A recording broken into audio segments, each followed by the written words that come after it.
அனைவருக்கும் வணக்கம். Welcome to my channel VMS Physics.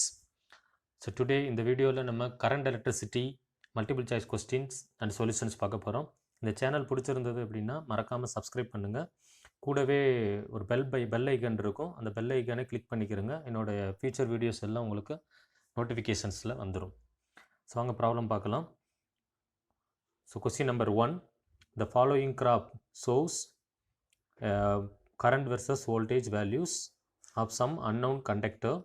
So what is the resistance of the conductor? ஓகேங்களா, உங்களுக்கு 4 options கொடுத்துருக்காங்க. You see the diagram. They will give the voltage versus a current graph. So this is a slope. So இதில் நம்மளுக்கு என்ன கண்டுபிடிச்சி calculate பண்ண சொல்லியிருக்காங்க அப்படின்னா ரெசிஸ்டன்ஸ் கால்குலேட் பண்ண சொல்லியிருக்காங்க இல்லைங்களா.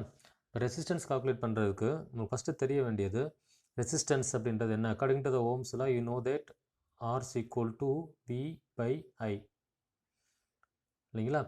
ஸோ இதில் resistance of the conductor is equal to the slope of the VI graph. இப்போ இதிலிருந்து நம்ம என்ன கண்டுபிடிக்கலாம், ரெசிஸ்டன்ஸ் கண்டுபிடிக்கலாம், வி டிவைடட் பை ஐ அப்படின்றது. ஸோ ஸ்லோப்பில் இங்கே வந்து பார்த்திங்கன்னா இந்த இடத்துல அந்த கர்வில் ஸ்லோப் எடுக்க போகிறோம். ஸோ இதை எடுத்தோம் அப்படின்னா this value is equal to 4, this is equal to 2, this is corresponding to delta V. அதே மாதிரி இந்த ரெண்டு வேல்யூ என்ன அப்படின்னு பார்த்தீங்கன்னா this is corresponding to delta I. Okay, so இப்போ ஆர் வேல்யூ நம்மளுக்கு என்ன சார் வரும் அப்படின்னு கேட்டோம்னா R is equal to that voltage difference. So 4 minus 2 divided by current difference 2 minus 1, அதாவது maximum value minus minimum value. So which becomes 2 divided by 1. So R is equal to 2 ohm. Okay, உங்களுக்கு யாருது option A. சரிங்களா. So question number 2, a wire of resistance 2 ohms per meter. Okay, so first data அதில் யார் நம்மளுக்கு அப்படின்னு கேட்டோம்னா resistance per unit length is 2 ohm which is spent to form a circle of radius 1 meter. So like this it starts to form a circle. That wire is starts to form a circle of radius 1 meter is the second data. Then the equivalent resistance between the diametrically opposite points A and B. அதாவது இதை bend பண்ணதுக்கப்புறம் இது this is a diameter. இந்த ஏக்கும் பிக்கும் இடையில் எவ்வளவு equivalent resistance இருக்கும், நெட் ரெசிஸ்டன்ஸ் எவ்வளோ இருக்கும் அப்படின்னு கேட்டிருக்காங்க. இப்போ நம்மளுக்கு இதில் நல்லா தெரிஞ்சுக்க வேண்டியது என்ன அப்படின்னா ஃபஸ்ட் இந்த டேட்டாவை எடுத்துக்கிறோம். Resistance per unit length of the wire வந்து 2 ohm. இப்போ நான் first total resistance of the given wire எடுத்துக்கலாம். ஓகேங்களா. Total resistance of the given வயர்னா this is a complete wire. Okay, this is equal to the total length of the wire is equal to a circumference 2 by r. So we will calculate the total resistance of the wire, it is circumference into the resistance per unit length 2 ohm. So 2 pi r into 2 ohm which becomes 4 pi r. Okay, now we know that R value is equal to 1 meter. Okay, so if we substitute the R value is equal to 1 meter, we will get it 4 pi. So this is the total resistance of this wire. Okay, 4 pi. So now this wire is separated into 2 parts along its diameter. இல்லைங்களா. அந்த point தான் நம்ம என்ன எடுத்திருக்கோம், ஒரு point வந்து ஏ, இன்னொரு point வந்து பி அப்படின்னு எடுத்திருக்கோம். ஸோ இதுக்கு அக்ராஸ் இந்த ரெண்டு பாயிண்ட்டுக்கு அக்ராஸாக என்ன ஈக்குவலன்ட் ரெசிஸ்டன்ஸ் இருக்கும் அப்படின்றதான் கொஸ்டின்.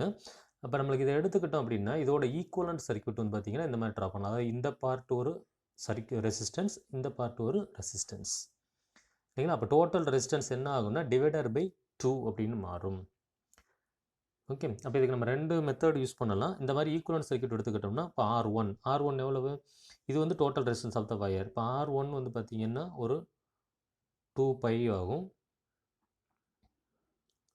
R2 என்ன ஆகும் அப்படின்னா இது ஒரு 2 பை ஆகும். இப்போ it is divided into 2 parts.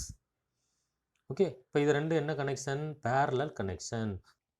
So for parallel connection, you know the formula. So 1 by Rp is equal to 1 by R1 plus 1 by R2. So we substitute the value 1 by 2 pi plus 1 by 2 pi. Okay, so 1 by 2 pi, 1 by 2 pi. இப்போ நம்ம LCM எடுத்தோம் அப்படின்னா 1 by RP value என்ன வரும்?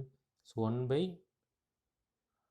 RP is equal to 2 divided by 2 pi அப்படின்னு வரும். So 2 get cancel. So which is equal to 1 by pi. So 1 by RP value தான் நம்மளுக்கு எவ்வளோ 1 by pi. ஸோ நம்மளுக்கு யார் வேணும்? Equivalent resistance of the parallel combination, given combination. So RP is equal to pi ohm. Okay, so option A is a correct answer. So question number 3, a toaster operating at 240 volt.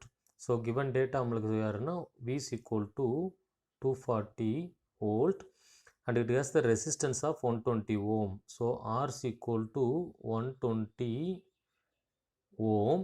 So what is the power அப்படின்னு கேட்டிருக்காங்க. So நம்மளுக்கு தியரிட்டிக்கலாக பவரோட value என்ன அப்படின்னு கேட்டோம்னா P is equal to VI அப்படின்றது தெரியும் நம்மளுக்கு. P is equal to VI. But இதில் நம்மளுக்கு கரண்ட் கொடுக்கல இல்லைங்களா. ஸோ நம்மளுக்கு இந்த ப்ராப்ளத்தில் வந்து என்ன பண்ணணும்னா கரண்ட்டுன்ற ஒரு டேமே கொடுக்கல நம்மளுக்கு. So P is equal to VI அப்படின்றது தெரியும். இதை நம்ம ஓம்ஸ்லா வச்சு என்ன பண்ணலாம்னா சேஞ்ச் பண்ணிடலாம். ஸோ ஓம்ஸ்லா வச்சு எப்படி சேஞ்ச் பண்ணலாம்? இந்த ஐக்கு பதிலாக என்ன சப்ஸ்டியூட் பண்ணலாம் அப்படின்னா so I is equal to V is equal to IR, you know that. So I is equal to V by R. So I is equal to V by Rன்னு இந்த இடத்துல கொடுத்தோம் அப்படின்னா இந்த பவர் ஈக்குவேஷன்ஸ் என்ன வரும்? P is equal to V squared by Rன்னு வந்துடும். This is a required solution of this problem. So இப்போ நம்ம பவர் கால்குலேட் பண்ணலாம். So P is equal to எவ்வளவு? V square. V எவ்வளோ இருந்தது நம்மளுக்கு? 240 volt. So 240 into 240 divided by R. R is 120. Okay, நம்ம இது கேன்சல் பண்ணோம்னா இதில் ஒரு 0 கேன்சல் ஆயிரும். So 12, this becomes 2 into 12, 24. So remaining 2 into 24, what is that? 48. So remaining here were 0. So power is equal to 480. Power oda unit another watt. So option C.